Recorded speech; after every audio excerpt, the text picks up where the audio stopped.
Hello guys, welcome back to my Mamun's mini kitchen. আজ আমি আপনাদের দেখাবো খুব সহজে চিংড়ির মালাইকারি কিভাবে বানাতে হয়। তার জন্য এখানে আমি কিছুটা নারকেল কোড়া নিয়ে নিয়েছি। এটি একটি মিক্সির জারের মধ্যে নিয়ে নিলাম। এবার এতে কিছুটা জল দিয়ে এটি আমি ভালোভাবে ব্লেন্ড করে নেব।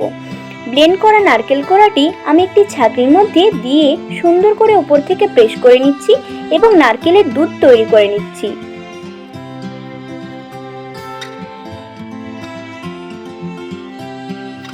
এবার কড়াইতে কিছুটা তেল দিয়ে দিচ্ছি। এর উপর দিয়ে দেব লবণ, লঙ্কার গুঁড়ো ও কিছুটা পরিমাণ হলুদের গুঁড়ো। এর উপর তুলে দিচ্ছি চিংড়ি মাছগুলো।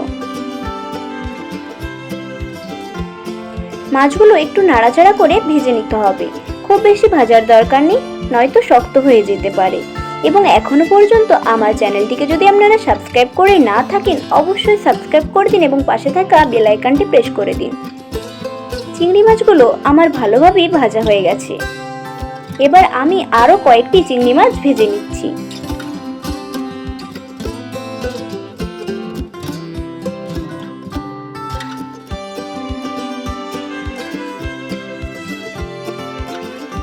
আবার কড়াইতে কিছুটা পরিমাণ তেল দিয়ে দিলাম এবং এতে দিয়ে দিলাম এলাচ, লবঙ্গ ও দারচিনি এবং তার সাথে দিয়ে দিলাম পেঁয়াজ বাটা। পেঁয়াজটাকে খুব ভালোভাবে ভেজে নিতে হবে। পেঁয়াজটা কিছুটা ভাজা হলে এর উপর দিয়ে দিলাম আদা রসুনের বাটা। এবার এর উপর দিয়ে দেবো লঙ্কার গুঁড়ো, হলুদের গুঁড়ো ও জিরের গুঁড়ো। এবার মশলাটিকে কিছুটা কষিয়ে নিতে হবে। মশলা কিছুটা পরিমাণ কষানো হলে এর উপর একটু জল দিয়ে দিচ্ছি। এবার আবারও সমস্ত কিছুকে ভালোভাবে নেড়ে নিতে হবে। এবার এর উপর দিয়ে দেব স্বাদ মতো লবণ।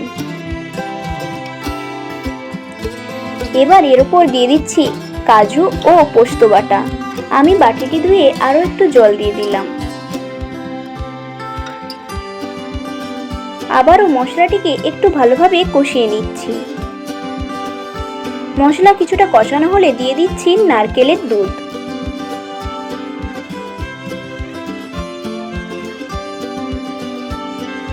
এবার এর উপর দিয়ে দেব কিছুটা চিনি। এবার সমস্ত কিছুকে খুব ভালোভাবে নাড়াচাড়া করে এর উপর তুলে দিচ্ছি ভেজে রাখা চিংড়ি মাছ।